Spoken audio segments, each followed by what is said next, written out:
본 방송에서 제공하는 투자 정보는 투자 판단에 대한 조언입니다. 방송에서 제공하는 주식의 가치, 가격 상승 및 가격 하락에 대해서는 방송사에서 보장하지 않습니다.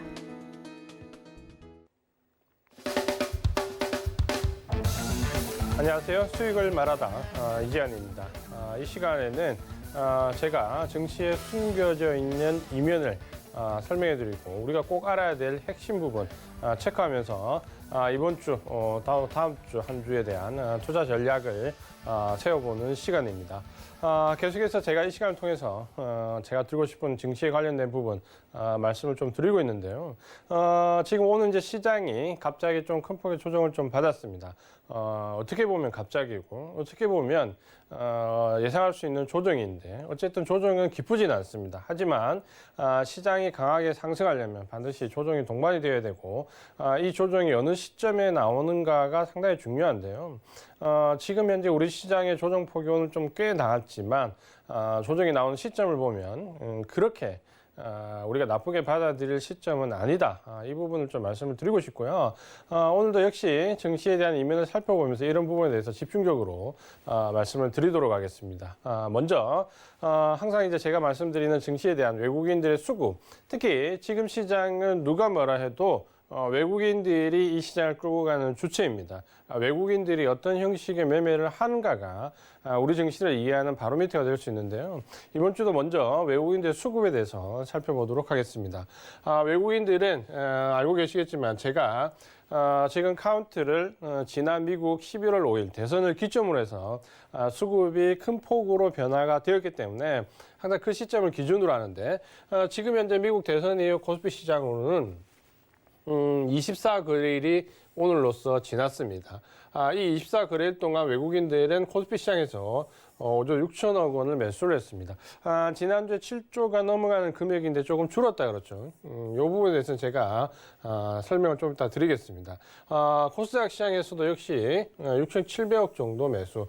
코스닥 시장에서는 거의 매수가 없다가 최근에 매수 물량이 조금씩 늘어난다 그렇죠. 알고 계신 것처럼 코스닥은 시가총액의 약 절반 가까이 45% 이상이 바이오 종목들인데요. 최근에 이 바이오 종목들이 상당히 좋은 모습을 보였다가 오늘 하루아침에 이제 급락하는 모습을 보였는데 이 부분도 뒤쪽에 자세하게 왜 급락인지에 대해서 설명을 좀 드리겠습니다. 전체적으로 보면 외국인들이 매수한 폭이 조금 줄어들긴 했지만 여전히 상당히 큰 폭의 매수세가 유지가 되고 있다. 이 부분을 조금 기억을 하시면 될 것 같습니다. 섹터별로 이제 한번 볼 건데요.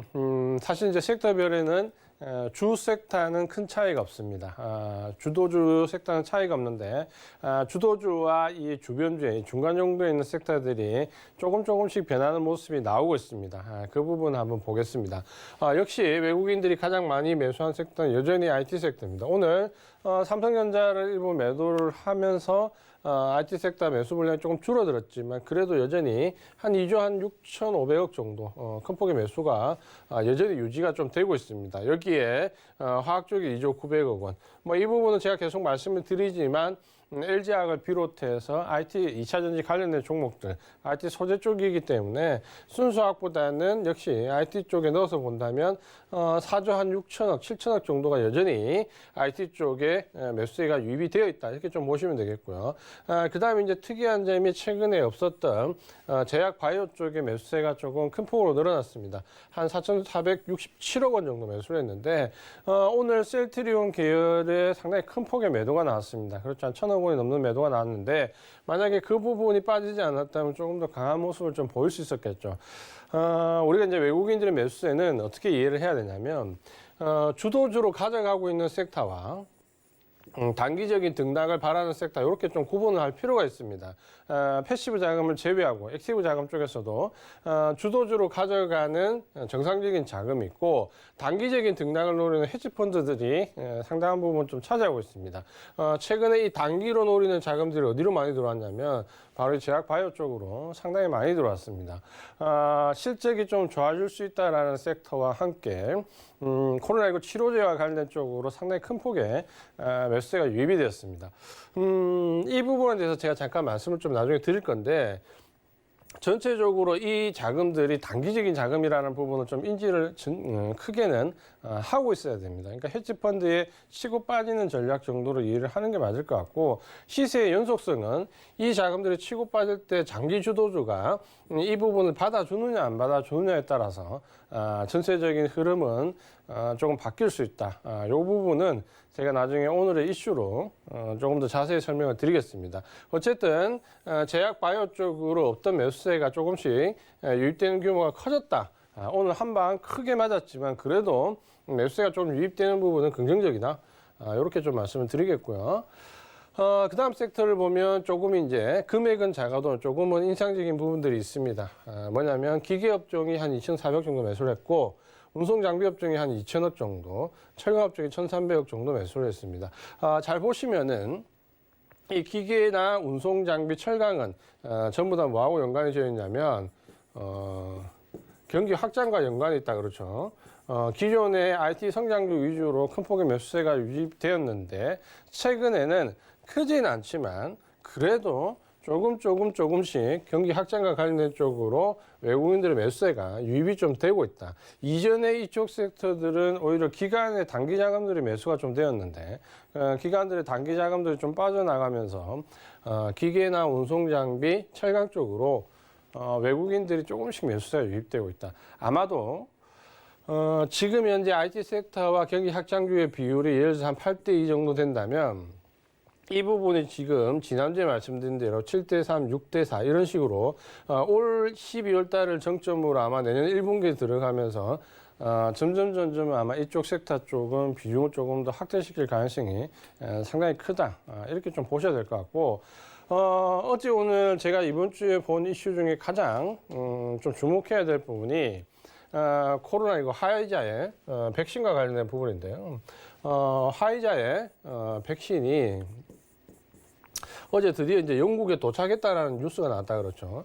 영국은 미국에 이어서 백신 관련 긴급 승인을 가장 빨리 한 나라 중에 하나입니다. 근데 영국의 이제 긴급 승인 이후에 이미 영국에 백신이 도착했다라는 뉴스가 나왔는데, 이 부분은 뭐냐면 이제 결국에는 백신이 긴급 승인 이런 단계에서 이제 뭐가 됩니까?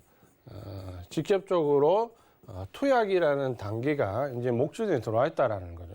그러면 아마 지금 예상하기로는 빠르면 아마 영국에서는 다음 주에 백신 투약이라는 뉴스가 나올 가능성이 큽니다. 만약에 백신 투약이라는 뉴스가 이전에 승인이라는 뉴스에서 이 정도의 시장이 변화가 했다면 투약이라는 부분에 들어간다면 아마도 이런 경기 확장 관련된 종목들이 상당히 시세가 좀 강해질 수 있습니다. 아마도 외국인들은 이런 부분들을 감안을 해서 이번 선물옵션 동시만기 때 이쪽을 좀 집중적으로 흔들 개연성이 있습니다. 왜냐하면 우리가 8월달, 9월달, 10월달 조정받을 때 이미 겪었다 그랬죠. 어떤 느낌을 받으셨습니까? 매집하고 싶은 섹터들 쪽으로 집중적으로 흔든다 그랬죠. 우리가 그런 부분을 외국인들의 매매 형태를 많이 봤는데 왜 우리가 8월달, 9월달, 10월달에 집중적으로 IT 섹터를 외국인들한테 넘겨줬냐면 그만큼 그쪽을 많이 흔들었기 때문이다. 그렇죠? 그 부분들 본다면 만약에 지금 선물옵션 동시만기 이번 주를 기점으로 해서 이쪽으로 많이 흔든다면 그 말은 좀 역으로 얘기하면 저쪽 부분을 좀 많이 매집하고 싶다. 이런 의미로도 우리가 좀 해석을 할 수 있습니다. 왜? 이 부분이 임박해 있기 때문에 아마 그 전에 조금 매집 관련 움직임이 들어올 수 있고, 특히 제가 봤을 때는 지금 시장의 조정이 오늘부터 시작됐다라는 부분은 물론 오늘 코스닥이 2% 이상 하락하고 코스피 시장이 1% 이상 하락을 했기 때문에 상당히 좀 크게 느껴질 수도 있는데 시점은 어떻게 보면 가장 이상적인 시점이 나왔다 이렇게 볼 수 있습니다. 왜냐하면 시장이라는 게 우리 시장이 지금 굉장히 강세 형태로 흘러가고 있는데 이 시장의 상승이라는 게 언제나 계속해서 급등만 할 수는 없습니다. 결국은 시장이 올라가다가 조정도 주고, 조정을 주면서 뭡니까? 차익 실현을 하고 싶은 쪽에 차익 실현 욕구를 충족을 좀 시켜주고 손바뀜을 이뤄내면서 또다시 상승할 수 있는 원동력을 만들어서 이런 형태로 계속 상승을 좀 해야 되는데요.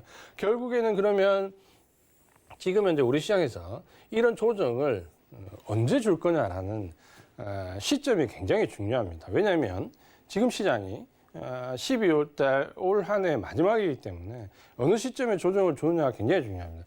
제가 만약 외국인이라면 두 가지 시점을 놓고 조정 시점을 놓고 고민할 것 같습니다. 첫 번째는 뭐냐면 바로 이번 주 뭡니까? 선물 옵션 동시 만기가 있는 날입니다. 이 선물 옵션 동시 만기를 전후를 활용해서 조정을 줄까? 첫 번째 고민을 한번 해볼 것 같고요.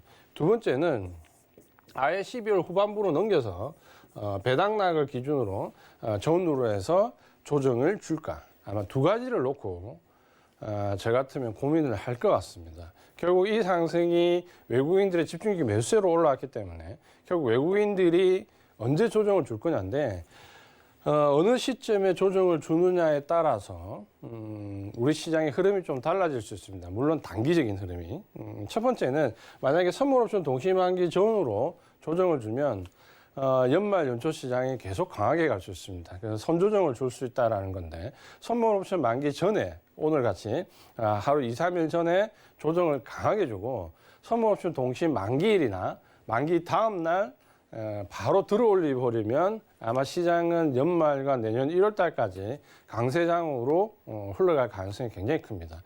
이게 첫 번째 시나리오고 만약에 배당락을 기준으로 월 말 쪽으로 조정을 주게 되면 그때까지 강하게 상승을 시켰다가 배당락 전후를 기점으로 해서 내년 1월 초까지는 조정을 좀 이어갈 수 있습니다. 그러면 시장은 배당락 전후를 기점으로 해서 1월 초까지 조정을 거친 다음에 1월 한 중순 정도부터 다시 상승을 재개하는 시나리오 이 두 가지가 가능한데 우리가 이제 기분 좋기는 어때요? 가능하면 이번 주에 선물옵션 만기 전후로 조정을 주고 연말 연초에 좀 강한 게 연말에 좀 기분이 좋다 그러죠. 그래서 저는 차라리 오늘처럼 이렇게 조정이 이번 주에 나오는 게 좀 긍정적이다 이렇게 좀 보고요.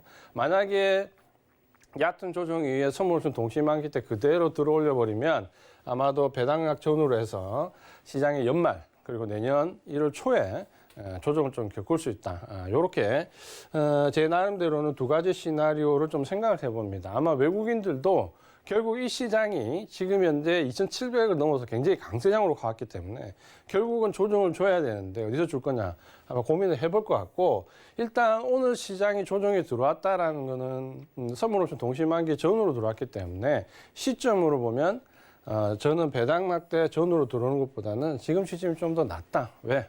우리는 그래도 기분이 연말 연초에 조금 상승을 하고 랠리를 이어가면서 고점을 갱신을 하고 마감하는 게 기분은 좋잖아요. 그런 의미로 좀 받아들이면 될 것 같습니다. 그래서 시장은 크게 보면 지금 조정권을 어느 시점에 줄 거냐라는 부분이 아마도 외국인들이 관심사일 것이다. 이렇게 말씀을 드리겠습니다. 섹터별로 보면은 기존의 IT 섹터는 비중이 좀 줄긴 해도 여전히 강세 수급을 이어가고 있고 경기 확장 쪽으로 야금야금 조금씩 포션이 늘어나고 있다. 이렇게 이해를 하시면 될 것 같습니다. 그다음에 이제 종목을 한번 볼 건데요. 종목도 크게 차이가 없습니다. 다만 이제 좀 전에 보셨던 것처럼 제약바이오 쪽에 조금 변화가 있었기 때문에 좀 종목들이 들어왔습니다. 보면 가장 많이 매수한 종목은 역시 삼성전자고요. 수익률 많이 났다 그렇죠. 이 기간 동안 24% 정도 수익이 났고, 그다음에 이제 LG화학인데 이 두 개는 결국에 이제 IT로 봐야 될 것 같고, LG화학도 25% 수익으로 상당한 수익이 났습니다. 자, 그다음에 이제 조금 인상적인 부분이 바로 이건데요. 셀트리온이 49% 수익이 났습니다. 사실 뭐 알고 계신 것처럼 셀트리온 좀 급등했다 그렇죠. 사실 이만큼 급등할 일은 아니다 그렇죠. 이만큼 급등할 일은 아니고 사실 저도 이 정도 급등할 줄라고 생각하지 않았습니다. 물론 이렇게 급등하면 결국에 이제 이상 급등이기 때문에 오늘 같은 이런 15% 가까운 하락들이 셀트리온 계열에 나올 수 있다는 거죠. 그건 당연한 부분인데 왜 이렇게 오버슈팅했냐라면 한마디로 얘기하면 결국에는 상승할 수 있는 시간이 얼마 없었기 때문입니다. 나중에 조금 더 자세히 설명하겠지만 시점상으로 지금 급등을 하고 다시 급락을 할 수밖에 없는 한계점이 있는데 어쨌든 이런 부분 때문에 셀트리온이 수익을 많이 났습니다. 많이 났고 만약에 저게 그냥 실적의 정상적인 흐름이라면 실적 기반으로 해서 예를 들어서 바이오시밀러 쪽의 실적이 워낙 좋으니까 그렇게 해서 났다고 치면 사실 다른 종목들도 똑같이 나야 되는데 아시는 것처럼 뭐 알테오젠이라든지 이런 종목도 변화가 없습니다. 이거는 결국에는 이제 좀 이상적인 흐름, 결국에는 코로나19 치료제와 관련돼서 표면적으로는 코로나19 치료제라고 얘기하고 이면적으로는 코스닥 지수와 관련이 있다 그렇죠. 왜 이번 주 목요일에 선물 옵션 동시 만기일이니까 결국에는 지수를 급하게 상승시키고 지수를 급하게 하락시키기 위해서 세트론 계열이 어떻게 보면 좀 이용되었다. 이렇게 이해를 하시면 맞을 것 같습니다. 그 다음에 이제 많이 매수한 종목이 코덱스 200입니다. 17% 정도 올랐고, 이런 부분을 보면 우리가 좀 마음이 아프다 그렇죠. 왜냐하면 결국에는 인버스와 우리가 알고 있는 인버스 상품과 반대쪽에 있는 ETF들이 수익이 많이 났다라는 말은 인버스 상품을 가지고 있는 개인들이 상당히 어려움을 겪고 있다. 이렇게 이해를 하시면 되겠죠. 그 다음에 이제 많이 매수한 종목을 보시면은 삼성 SDI가 18% 수익이 났고 괜찮은 흐름이었죠. 그 다음에 이제 소비재 관련 종목에서 경기 어떻게 보면 민감주 관련 중에서는 이 아무래도 퍼시픽이 좀 급등을 했었습니다. 지난주에도 마찬가지고. 그 다음에 이제 카카오가 7% 올랐는데 이건 아무래도 고점 대비 낙폭이 좀 컸기 때문에 일정 부분은 공매도 한매가 좀 많았다. 이렇게 이해를 하시면 전체적인 기조로 보면 여전히 IT 섹터들이 중심이 좀 있고 바이오 종목 일부가 새롭게 부상하는 모습을 보였다. 이런 정도로 외국인의 수급을 이해하면 될 것 같습니다. 외국인의 이제 수급을 좀 봤으니까 개인의 수급을 또 봐야 되겠죠. 안 보고 싶은 부분이기도 한데 그래도 우리가 확인을 좀 해야 된다 그렇죠. 보시면은 개인 종목과 수급 보시면 첫 번째 삼성전자 우선주입니다. 27% 수익 나는데 저는 개인적으로 참 다행이라고 생각합니다. 이 부분이. 왜냐하면 지금 개인들이 가지고 있는 종목들이 굉장히 어려움을 겪고 있는데 제일 많이 매수한 종목이 그래도 27% 수익이 났잖아요. 왜 수익이 났을까요? 왜 수익이 났겠습니까? 운이 참 좋았다 그렇죠. 우리 개인 투자가분들은 테마나 이슈가 있어야 접근을 많이 하시는데 어떻게 보면 이건희 회장이 돌아가시고 난 다음에 이 경영권 승계와 관련돼서 세금 부담, 결국에는 이 문제를 극복하기 위해서 특별 배당이 굉장히 많아질 거라는 하나의 이슈가 부각이 되면서 우리 그런 뉴스에 또 발빠르게 대응하시는 우리 개인 투자가분들이 삼성전자 우선주에 훅 들어갔다 그러죠. 근데 그 들어간 시점이 뭡니까? 부터 삼성전자가 급등을 했다 그렇죠. 그러니까 어떻게 보면 다행이죠. 그래도 개인 투자분들께서 매수한 종목이 그래도 제일 많이 매수한 종목이 수익이 났으니까 참 다행스럽다. 그 상황의 이슈, 테마가 형성되면서 상당히 수익이 많이 났다. 이렇게 좀 이해를 하시면 될 것 같습니다. 그 다음에 이제 굉장히 뼈아픈 종목이 이제 나오죠. 선물 인버스입니다. 하방 쪽으로 갈수록 수익이 나는 거고 인버스이기 때문에 거의 가중치가 2배로 움직이는 한마디로 지수가 요만큼 내려가면 이 상품이 이만큼 내려가는 내려가면 이만큼 수익이 나는 구조가 되는 거죠. 근데 이제 문제는 불과 한 달 상간에 마이너스 21% 굉장히 큰 손실이 났습니다. 문제는 뭐냐면 마이너스 21%라고 하면은 그나마 괜찮을 것 같은데 최근에 한 6개월간 개인들이 가장 매수한 종목 탑3에 이 종목이 들어온다 그렇죠. 그러면서 이전에 뭡니까? 이미 마이너스 한 50% 가까운 손실이 나 있는 상태인데 또다시 마이너스 21%가 났으니까 지금은 이제 뭡니까? 인버스에 들어가 있는 개인은 회복 불능 상태다 그러죠. 마이너스 70%면 300% 뭐 200% 넘게 수익이 나야지 뭡니까? 본전이 된다 그러죠. 굉장히 어려운 상황입니다. 그러니까 여기는 어떻게 보면 지금 이제는 죽기 아닌 까무라치기로 어떻게 보면 계속해서 매수를 이어가고 있는 거죠. 굉장히 힘든 부분입니다. 그 다음에 이제 네이버가 언택트 관련된 종목으로 분류가 되면서 손실이 좀 났는데 그나마 이 정도는 양호하게 봐줄 수 있다 그렇죠. 다만 시장이 상승한 데 비해서 지금 마이너스이기 때문에 기분은 안 좋다 그렇죠. 그 다음에 KTNG 같은 이런 종목도 또 매수를 했다 그렇죠. 경기 민감주 또는 이슈 관련돼 있는 부분에서 매수는 해볼 수 있지만 이런 종목이 지금 강하게 수익이 나기는 상당히 어렵다 그렇죠. 그래서 개인들이 매수한 종목은 삼성전자 우선주가 그나마 상당한 이슈로 수익이 났기 때문에 좀 다행인데 그 뒤에 또 보시면 인버스가 또 있다 그렇죠. 앞에 본 인버스는 2배짜리고 지금은 그냥 인버스니까 그나마 손실이 그나마 절반이다 그렇죠. 마이너스 11%고 그 다음에 이제 오늘 LG전자가 급등하면서 그나마 플러스권으로 좀 전환이 됐다 그렇죠. 근데 수익은 좀 미미한 편이고 그 다음에 이제 제일제당이 마이너스 6%. 이런 종목을 왜 샀을까 한번 곰곰이 생각해 보면 결국에는 뉴스다 그렇죠.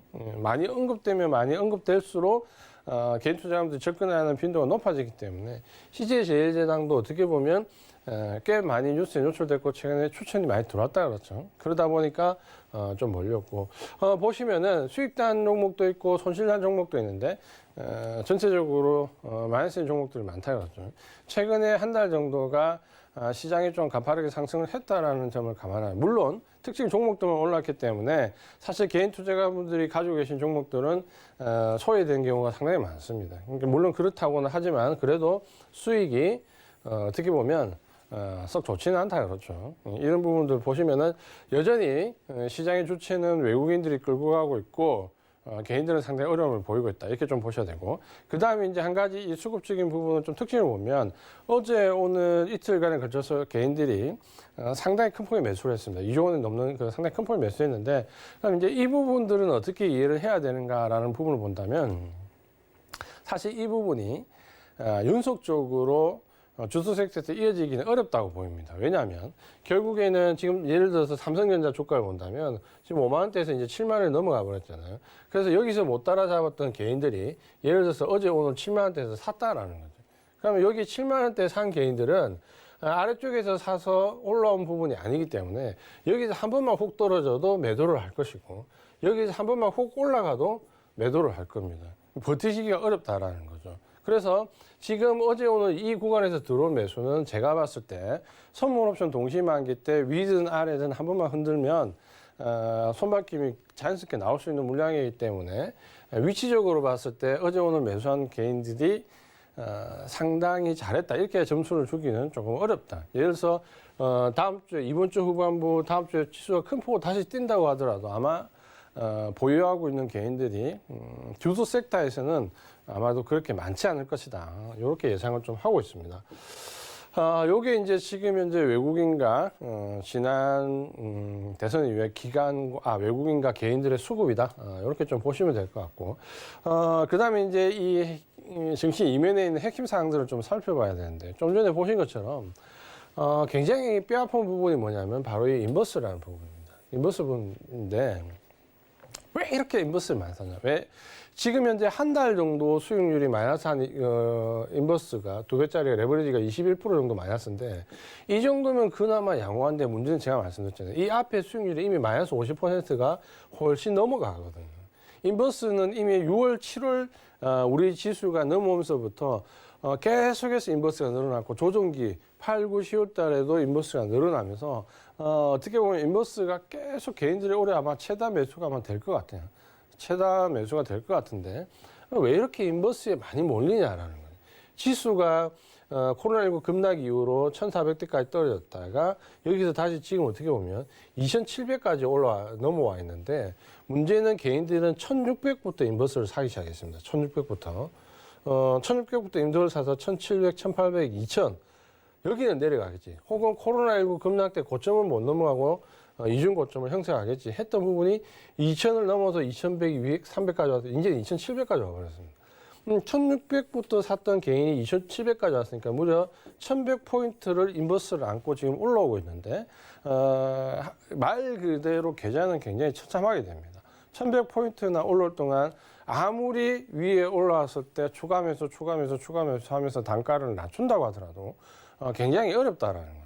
왜냐하면 제가 그 노란톡에서도 한번 설명을 드렸지만 이전에 레버리지가 급락을 했을 때 보면 예를 들어서 그 코덱스 코스닥 150 레버리지로 제가 설명을 드렸는데 그게 한 7% 정도 하락을 했습니다. 그러니까 하락 시기에. 그러니까 주가가 100이라면 떨어져가지고 남아있는 금액이 한 13 정도밖에 안 돼요. 그러니까 한 87% 정도 하락했는데, 그럼 내려갈 때 하락폭은 87%다 그랬죠. 87% 손실인데, 만약에 지금 현재 이게 본전을 찾으려면 얼마나 올라가야 될까요? 몇 배가 올라가야 됩니까? 7배 이상. 그렇죠. 한 8배 가까이, 한 7.7, 8배 정도 올라가야 됩니다. 그 말은 뭐냐면, 떨어진 건 87% 하락을 했지만, 이게 본전이 되려면 뭡니까? 한 700%, 800% 상승해야 됩니다. 그렇죠. 그래야 본전이 된다는 거죠. 맞습니까? 떨어지는 거는 100% 하락이 안 되는데, 요게 이제 굉장히 말장난 같은데, 실제로 당해보시면 굉장히 처참합니다. 왜냐하면 떨어질 때는 나는 분명히 100을 갖고 있다가 13까지 견뎠는데 이게 다시 100이 되려면 앞으로 상한가를 몇 번을 가야 됩니다. 700%, 800% 상승하려면. 불가능하다 그러죠. 그래서 지금 현재 인버스 ETF 상품을 보면 이전에 예를 들어서 코스닥 같은 경우 2018년도, 2010년도 그때 고점을 형성한 가격을 지금 보면 코스닥 가격이 그 가격대를 넘어가고 있는데도 불구하고 인버스 가격은 여기밖에 못 와 있습니다. 대체적으로 보면 그 레버리지 가격은 왜 내려올 때는 이미 하락폭이 그 정도인데 아까 말씀드린 올라갈 때 뭡니까? 700~800% 상승을 해야 이 정도 갈 수 있다 그렇죠. 근데 지금 시장이 700~800% 상승을 할 수 있습니까? 그렇게는 안 된다 그렇죠. 그러다 보니까 ETF 상품에 이런 상당히 어려움이 있다는 거죠. 근데 그런 부분들을 생각을 안 하다 보니까 계속해서 추가 매수하면 언젠가는 본전이 되겠지. 절대 안 됩니다. 이 계산을 한번 해보셔야 됩니다. 그 계산이 해보셔야 된다는 말은 뭐냐면 예를 들어서 지금 현재 1600에서 인버스를 매수하신 분이 지금 2700인데 계속 견뎠다가 이게 다시 1600까지 운이 좋아서 떨어졌다. 본전이 될까요? 본전이 됩니까? 안 됩니다. 그렇죠. 제가 좀 전에 했던 계산 보셨죠? 올라갔던 인버스가 다시 나는 1600에서 매수했는데 다시 1600에 떨어져도 절대 본전이 안 나옵니다. 요거를 꼭 기억을 하셔야 됩니다. 그렇게 본다면 인버스로 본전을 찾으려고 기다리는 거는 자금이 한 7, 8배 정도 더 투입을 하셔야 됩니다.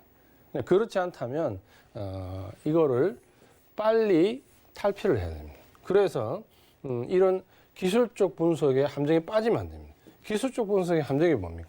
인버스라는 상품을 사는 개인들이 사는 공통적인 자리가 있습니다. 그게 뭡니까? 직전 고점. 직전 고점이 오면 여기서 인버스를 삽니다. 근데 여기서 내려오면 다행이지만 대부분 이제 이번처럼 장이 이렇게 되면 굉장히 어려워진다 그랬죠. 직전 고점에서 인버스를 사. 또 어쩝니까? 추세 상단에서 추세 하단 줄 꺾고 상단에서 매도해서 인버스 요만큼 먹어야지 하다가 여기서 뚫고 올라가면서 되는 거예요.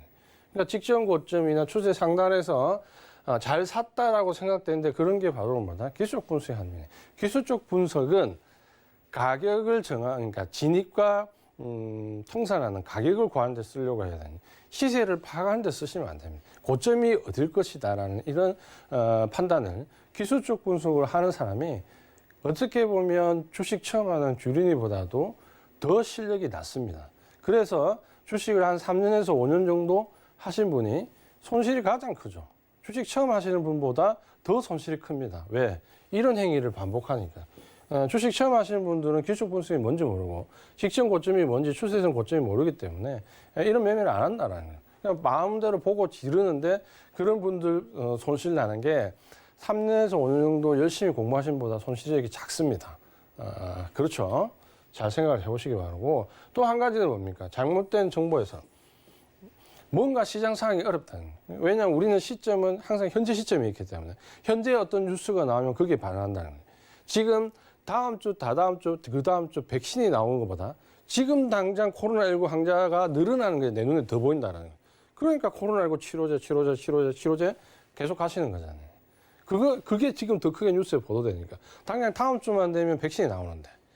그거보다는 지금 당장 코로나 치료제가 눈에 더 들어온다. 그러니까 세트를 사신다는. 고점에 따라 사신다는. 맞습니까? 그러다 보니까 굉장히 어렵다 그렇죠. 시점을 한 분기 정도 뒤로 줄 수 있으면 상당히 좋겠는데 그게 힘들다면 적어도 한 달이나 1, 2주 정도라도 시점을 좀 뒤쪽을 보시면 누구라도 생각할 수 있는 상식적인 일이 있는데 당장 오늘 내일 나오는 뉴스에 너무 집중한다 그렇죠. 그러다 보니까 뭡니까? 잘못된 정보 해석 때문에 이런 걸 산다 그렇죠. 굉장히 안타까운 부분인데 지금 시장은 제가 계속해서 말씀드리지만 피보나치가 어떻고 저렇고 볼린저 밴드 상단이 어떻고 저렇고 출세선 상단이 어떻고 저렇고 하는 말은 무조건 귀를 막고 지금은 들으면 안 됩니다. 지금 그런 장입니까? 삼성전자가 63,000원 추세선 상단이고 직전 고점이고 역사적 고점인데 지금 삼성전자 주가가 63,000원에 있습니까? 7만 원이 넘어가 있습니까? 지금 장이 어떤 장인지 꼭 생각을 해보셔야 됩니다. 그 다음에 이제 봐야 될 부분이 이제 오늘 그 바이오주 급락인데, 외국인들의 매수세가 바이오 섹터 쪽에 없었다가 갑자기 몇천억이 훅 들어왔다가 오늘 갑자기 몇천억이 또 훅 빠졌습니다. 급등락을 겪었는데 그럼 왜 이런 현상이 왔을까라는 부분을 본다면 이제 저는 두 가지로 말씀을 좀 드리고 싶습니다. 첫 번째는 뭐냐면 제가 계속해서 말씀을 드렸지만 코로나19 치료제는 백신이 나오면 제가 분명히 말씀드립니다. 힘을 못 쓴다. 그러니까 백신이 안 나왔을 때는 그게 무슨 항말라리아제든 혈장 치료제든 뭐든 모든 치료제가 다 효용성이 있는데 백신이 나오기 시작하면 거기서 정말 엑기스는 몇 개만 남는 그것도 주가 탄력성은 아예 없는 상태에서 몇 개만 남는다고 제가 강조했죠. 왜? 당연한 부분입니다.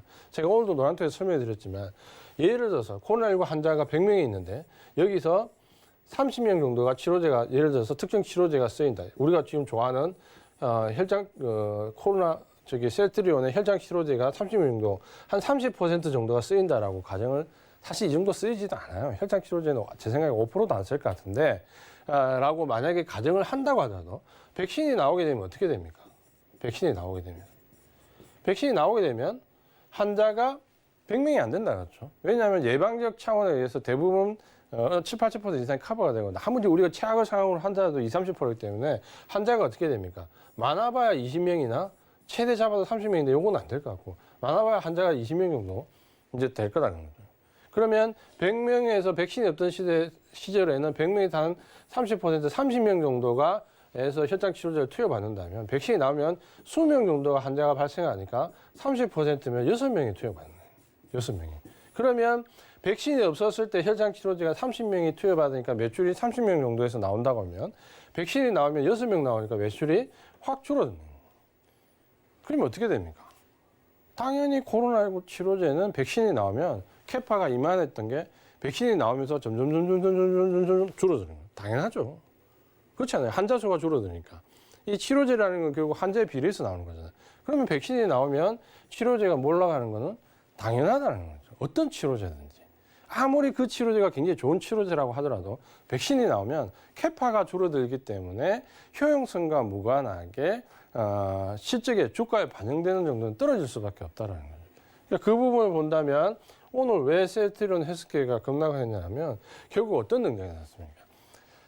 화이자의 백신이 영국에 도착을 했다는 뉴스가 나왔잖아요. 어제 저녁에. 그 말은 뭐냐면 우리가 이전에 알았던 긴급 승인과 관계없이 이미 약이 배달이 됐다는 거잖아요. 그럼 뭡니까? 배달이 된 이유는 투약하기 위해서 배달이 된 거잖아요. 그러면 어떻습니까? 아, 이제 백신 투약이 임박했구나. 백신 투약이 임박하니까 어떻게 됩니까? 당연히 치료제는 급락할 수밖에 없다는 거예요. 이건 누구나 상식적으로 생각하면 알 수 있는 거예요. 이게 첫 번째 이유고 한 가지 더는 이제 여기 제가 적진 않았습니다. 그러니까 이면적인 부분이기 때문에 적진 않은데 뭡니까? 코스닥의 시가총액의 바이오가 45%가 넘습니다. 코스닥 전체에. 거기서 특히 코스닥 최우량주를 할 수 있는 150 정도에는 셀트리온 계열이 절대적으로 지수권을 행사합니다. 그렇죠. 그래서 이 코스닥 선물옵션 동시만기를 앞두고 이 코스닥 150 지수인데 이거를 변화를 주려고 하면 가장 좋은 방법이 뭐냐면 셀트리온 계열을 사고 파는 겁니다. 셀트리온 계열을 사면 코스닥 150 주가가 어제 보신 것처럼 하루에 6%도 뛰어 올라갑니다. 레버리지 같은 경우. 지수 자체가 3% 넘게 올라가니까. 하고 오늘처럼 급락시킬 때도 셀트리온 계열을 움직이면 지수가 큰 폭으로 예를 들면 그 코스닥 150 레버리지 같은 건 8% 장중에 떨어졌는데 8% 떨어집니다. 그 말은 뭐냐면 지금 현재 선물옵션 동시만기를 앞두고 코스피 지수와 코스닥 지수를 변화를 주고 싶으면 어떤 종목을 움직여야 되냐면 코스피 지수 같으면 어때요? 코스피 지수 같으면 당연히 삼성전자. 그렇죠? 삼성전자와 뭐를 움직입니까? 현대차. 그리고 또 뭐 있습니까? 삼성바이오. 최근에 요 같이 움직이는 삼성바이오. 이런 종목들을 조정을 주면 코스피 지수를 급등과 급락을 시킬 수 있습니다. 그러면 지금 현재 아까 제가 조정을 의도돼야 되고 코스피 지수 자체를 낮춰야 되는 파생 쪽에 연관되어 있는 부분이 있다면 이런 종목도 매도를 하겠죠. 그리고 좀 전에 말씀드린 코스닥 150 지수를 내려려면 뭡니까? 셀트리온 계열을 매도를 해야 됩니다. 맞습니까? 요걸 매도를 하면 매수를 하면 지수 급등락을 반복시킬 수 있습니다. 그러면 내가 만약 외국인이라면 이번 선물옵션 동시만기를 앞두고 지수를 계속 끌어올려서 큰 폭의 수익을 취하는 요구하면 이쪽으로 매수를 많이 하겠죠. 그리고 자 어느 정도 지수를 이제 누그러뜨려서 저가에 매집하고 다시 파생 쪽에 이익을 실현시키려면 지수를 끌어내려야 되는데 그러면 뭘 하냐? 삼성전자, 현대차, 삼성바이오로직스, 코스닥 쪽에는 셀트리온 계열을 집중적으로 매도를 하겠죠. 그 종목이 나빠서 매도를 하는 게 아니라. 맞습니까? 그래서 오늘 8천억 정도 외국인들이 매도를 했는데 이 네 종목을 합치면은 6,500억 정도 매도를 했습니다. 그러면 전체적인 오늘 매도 물량의 70%, 80% 다수가 뭐다? 지수를 끌어내리기 위한 외국인들의 매도였다. 맞습니까? 맞습니까? 그러면 이걸 우리가 겁낼 필요가 없다라는 거예요. 왜?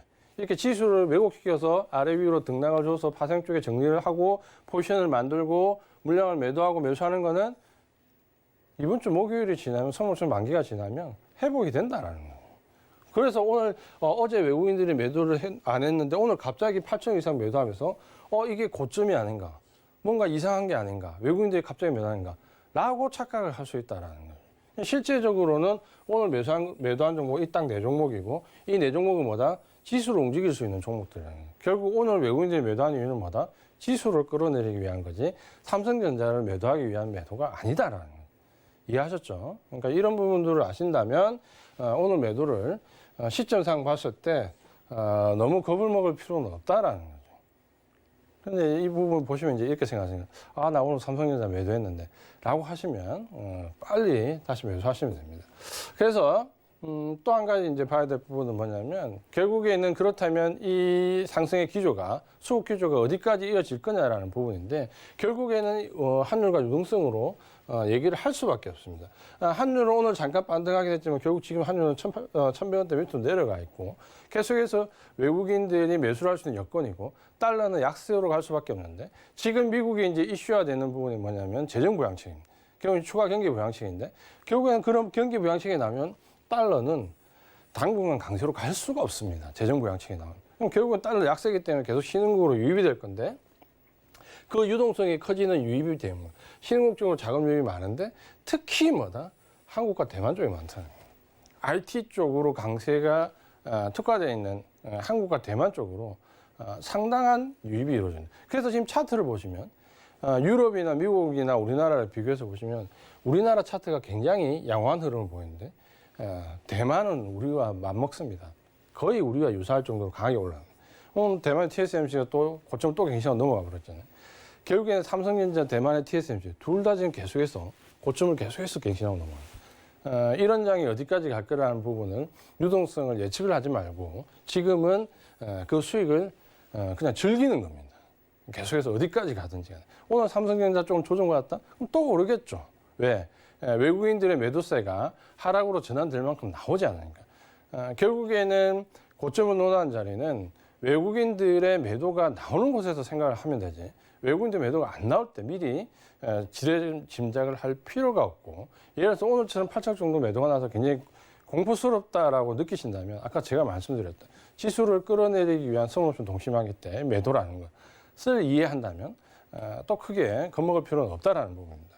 그래서 지금은 이 환율과 유동성 자체가 한국과 대만 증시에 유입되는 정도를 보면 아직까지는 상당히 지수가 올라갈 수 있는 폭이 많이 남아있다. 그렇게 좀 보시면 될 것 같습니다. 자, 이런 부분들을 얘기를 제가 오늘 노란톡에서 이미 말씀을 다 드렸습니다. 궁금하신 분들은 이 아래 자막 나오죠? 여기로 들어오셔서 확인해 보시면 됩니다. 그 다음에 이제 말씀드릴 내용은 지금 이제 섹터별로 보시면은 여러 가지 섹터에 대한 이제 얘기들이 시직에 대한 얘기 부분부터 많이 나오는데, 지금 현재 우리 IT 섹터에 보면 굉장히 좀 뼈아프지만 실직에 대한 예측이 전부 다 빗나갔습니다. 그렇죠? 특히 이제 메모리 반도체 쪽부터 해서 전부 다 빗나갔는데 최근에 이제 또 빗나가는 쪽이 여기입니다. 5G입니다. 이거는 앞에 쪽하고 좀 다른데 좋을 것이라 예상했다가 나쁠 것이라 예상했다가 지금은 시점을 못 맞추고 있습니다. 시점을. 그러니까 결국에는 3분기에 IT가 굉장히 5G가 실적이 좋을 거라고 했는데 이게 또 딜레이 되면서 4분기 쪽으로 갔다가 12월로 넘어가면서 결국에는 어떻게 됩니까? 12월 말로 넘어가 버리니까 4분기 실적도 생각만큼 좋게 나오기는 어렵다는 거예요. 왜냐하면 4분기 좀 실적이 좀 몰려야 된다. 겨우 이제 말 쪽에 가서 조금 몰리는 부분이니까 실적은 내년으로 넘어가게 될 것이다. 이렇게 말씀드릴 수 있고, 그러다 보니까 이 5G에 대해서는 또 어떤 내용이 나올까요? 제가 볼 때는 아마 12월 달에 또 이렇게 뉴스가 나올 것 같습니다. 4분기 실적이 또 저조하다. 이렇게 나올 것 같습니다.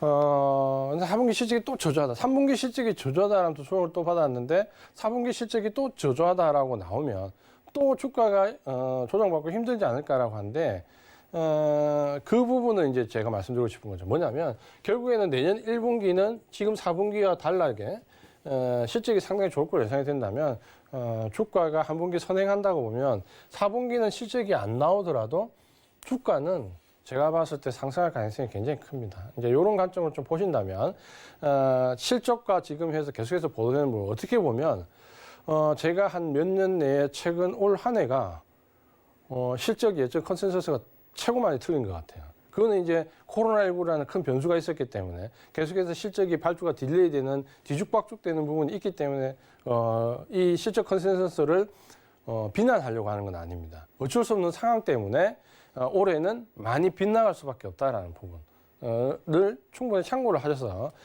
요 섹터들을 보시는 게 좋겠다. 이 부분을 말씀을 좀 드리겠습니다.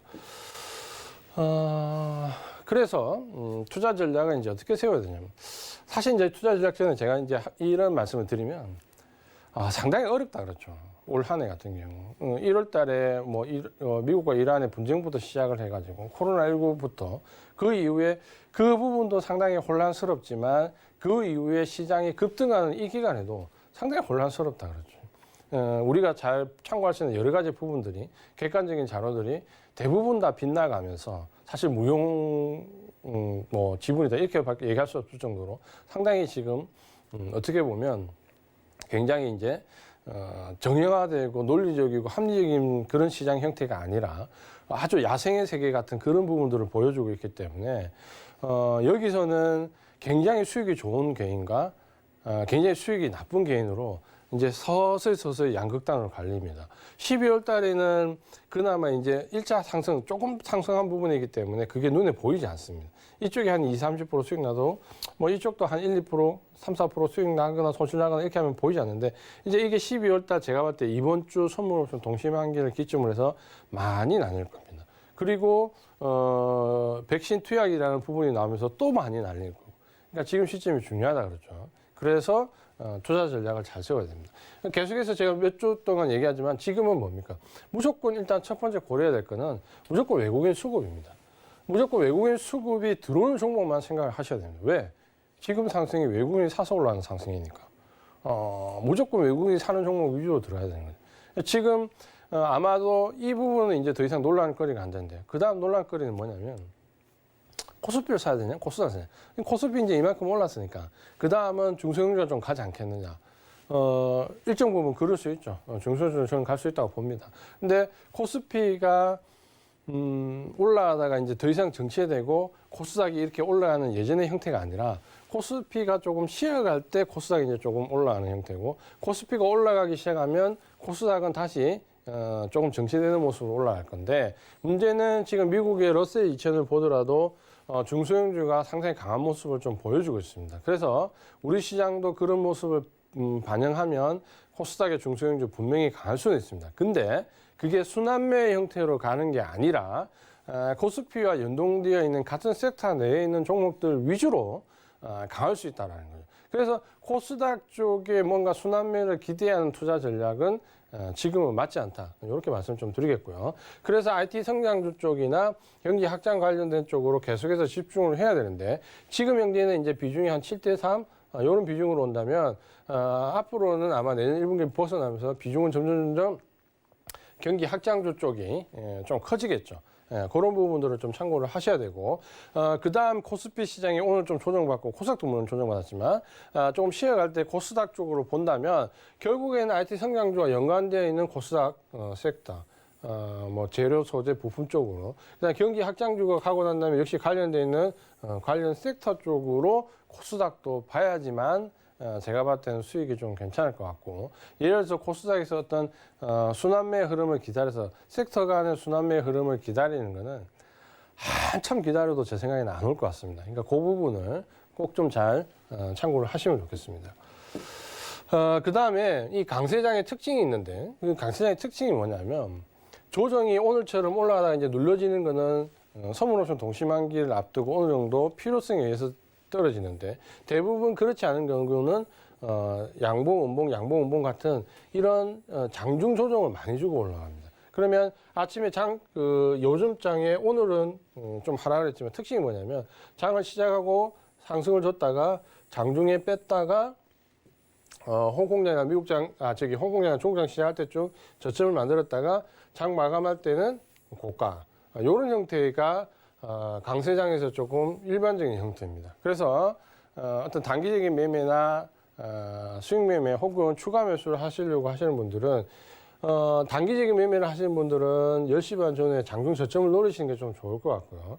추가 매매를 하시는 분들은 이미 저점이 확보되는 상태라면 종가 근처에서 고점을 갱신되는 시점을 보고 주가 흐름이 충분히 좋은 걸 보고 매수하시는 전략. 그래서 지금 단기 매매 위주로 하시는 분들도 장중 저점이나 장 마감 근처에서 고점을 넘어서는 모습을 보고 매수한 전략. 강세장에서는 이런 부분들이 상당히 오랫동안 이어질 수 있습니다. 그래서 이런 부분도 참고를 하시면 좀 좋을 것 같습니다.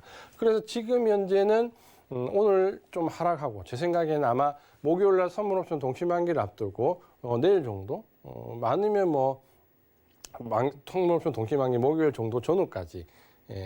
그래서 제가 볼 때는 만약에 이번 조정이 들쑥날쑥하면서 최대 이어진다면 만약에 금요일 오전까지 이어지고 금요일 오전에 급등을 시키거나, 혹은 선물옵션 동시만기 목요일날 오후에 조금 반등을 시키거나, 이런 정도의 흐름이 좀 나올 수 있습니다. 그래서 거기에 좀 맞춰서 이번 주는 매수를 조금씩 뒤쪽으로 미뤄서 기다렸다가 하시는 전략이 좀 필요할 것 같고, 주식 비중은 지금은 어쨌든 강세장이기 때문에 70% 이상 정도를 가지고 가시는 게 좀 좋을 것 같다.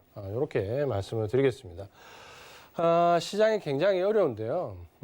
마지막으로 말씀드릴 부분은 지난번에 말씀드렸던 부분과 상당히 똑같은 부분입니다.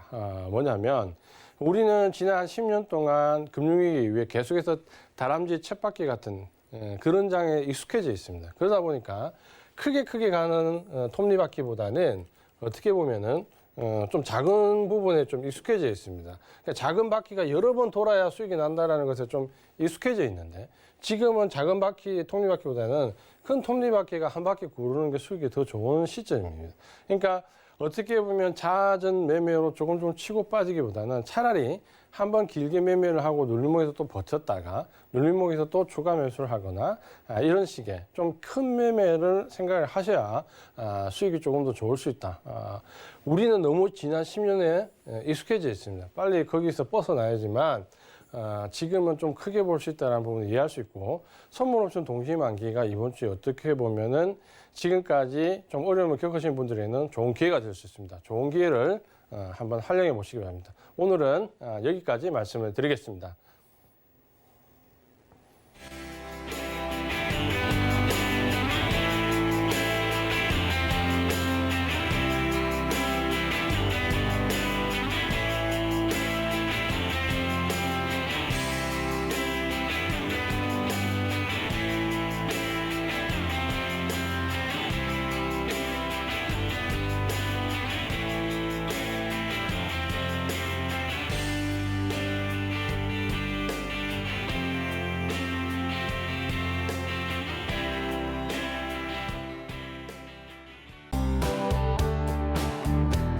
본 방송에서 제공하는 투자 정보는 투자 판단에 대한 조언입니다. 방송에서 제공하는 주식의 가치, 가격 상승 및 가격 하락에 대해서는 방송사에서 보장하지 않습니다.